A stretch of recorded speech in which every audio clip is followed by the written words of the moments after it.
Halo semuanya, perkenalkan kami dari kelompok 2 dari mata kuliah Bahasa Indonesia kelas 30 Institut Teknologi 10 November ITS Surabaya. Dalam video kali ini, kami akan menjelaskan tentang dampak pandemi COVID-19 pada usaha masyarakat di sekitar kampus ITS. Sebelum masuk ke pembahasan, izinkan kami untuk memperkenalkan diri. Yang pertama ada Muhammad Aimar Zufar dengan NRP 50282111069. Yang kedua ada Muhammad Radian Wisesa dengan NRP 50192111008. Yang ketiga ada Jorgi Syaputra Pradana dengan NRP 50192111146. Yang keempat ada Muhammad Dia Ulhaq dengan NRP 50182111076. Dan yang kelima ada Fandi Widi Kurniawan dengan NRP 50282111077.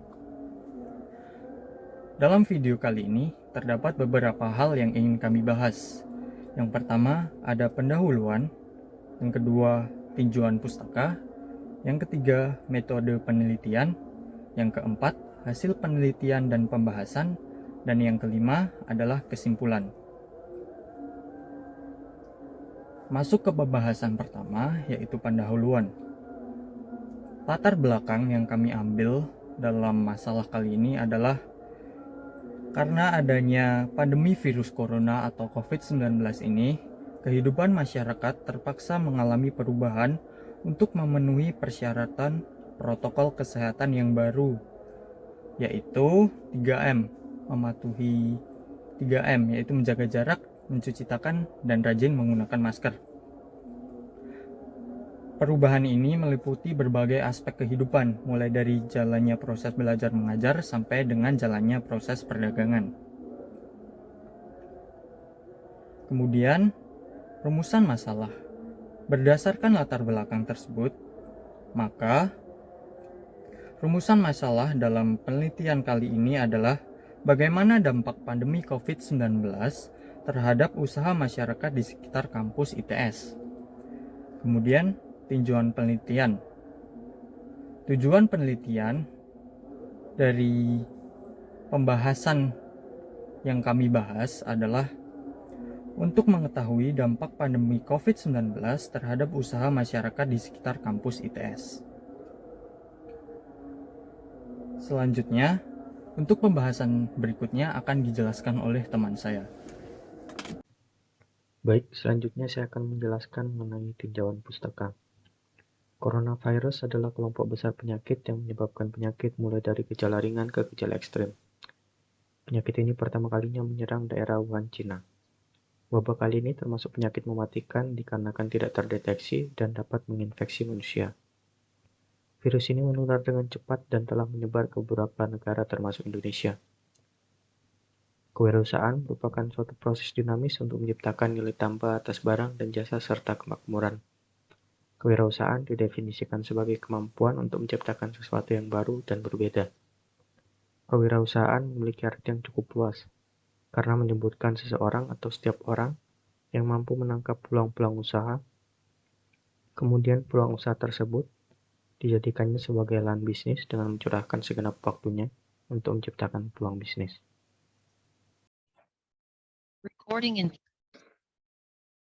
Metode penelitian. Metode penelitian yang akan digunakan merupakan penelitian survei yang bersifat secara kuantitatif. Data akan dikumpulkan menggunakan suatu alat ukur atau instrumen tertentu yang kemudian dianalisis dengan statistik atau secara kuantitatif. Metode survei yang akan kami lakukan jadi menggunakan metode deskriptif, di mana metode survei yang dilakukan semata-mata hanya berdasar fakta yang ada di lapangan. Terdapat beberapa tahap yang nantinya peneliti akan gunakan pada saat survei, di antaranya tahap pralapangan, tahap pekerjaan lapangan, dan analisis data. Kemudian akan dilanjutkan dengan tahap laporan penelitian. Teknik pada saat pengumpulan data menggunakan dua cara, yakni dengan wawancara atau memberi pertanyaan kepada responden dan observasi secara terukur. Sasaran survei kali ini adalah para pemilik UMKM yang berada di sekitar kampus ITS. Selanjutnya akan dijelaskan oleh teman saya. Ya, selanjutnya adalah hasil penelitian. Di sini hasil penelitian akan dipaparkan melalui beberapa grafik.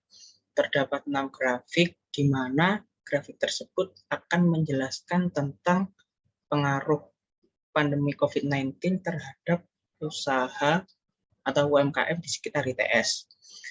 Nah, untuk grafik pertama, terdapat pertanyaan apakah COVID-19 mempengaruhi bisnis Anda.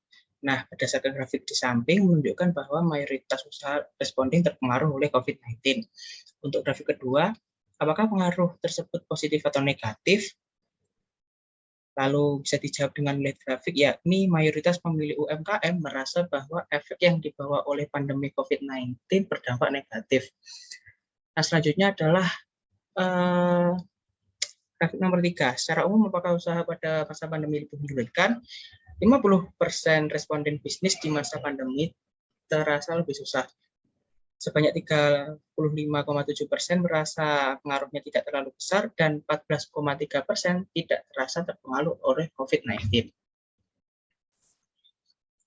Selanjutnya terdapat grafik nomor 4, yakni dengan pertanyaan apakah laba bisnis selama COVID cukup untuk memenuhi kebutuhan sehari-hari. Dijawab dengan berdasarkan grafik di atas, 68,8% merasa bahwa meskipun dengan adanya pandemi, laba bisnis mereka masih bisa digunakan untuk memenuhi kebutuhan sehari-hari. Grafik nomor 5, dengan pertanyaan aspek apa yang paling terpengaruh oleh COVID-19.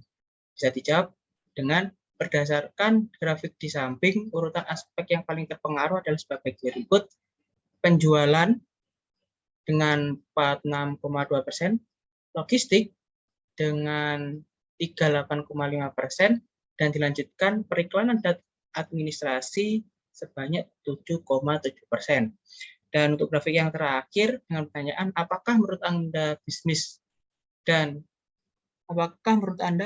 dapat bangkit kembali dari pengaruh COVID? Bisa dijawab dengan dapat dilihat di grafik sebelah bahwa mayoritas responden yakin bahwa setelah pandemi bisnis mereka bisa bangkit kembali. Selanjutnya kesimpulan.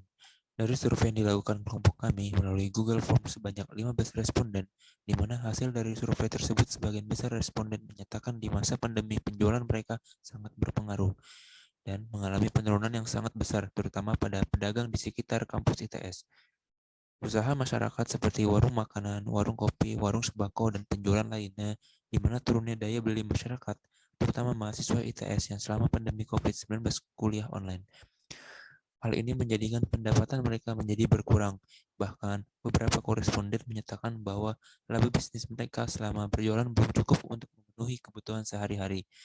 Tetapi di antara beberapa responden menyatakan bahwa di masa pandemi ini, penjualan mereka meningkat dari sebelum pandemi. Seperti penjualan pulsa di mana sebelum pandemi keuntungan jual pulsanya biasa saja, dan pada saat pandemi mengalami kenaikan pendapatan. Peningkatan ini menunjukkan bahwa para penjual pulsa mendapatkan keuntungan dari dampak pandemi COVID-19.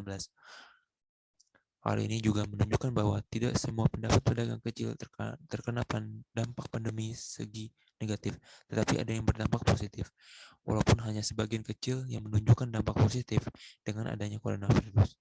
Kegagalan para pelaku usaha tersebut menjadi koreksi atau PR bagi para pemangku kepentingan baik para lembaga keuangan maupun lembaga terkait untuk sebisa mungkin membantu para pedagang kecil yang mengalami kerugian akibat dari pandemi ini. Melalui bantuan usaha seperti permodalan baik BLT atau pemberian kredit usaha rakyat menjadi program penting bagi pemerintah untuk membantu UMKM yang terkena dampak dari pandemi COVID-19.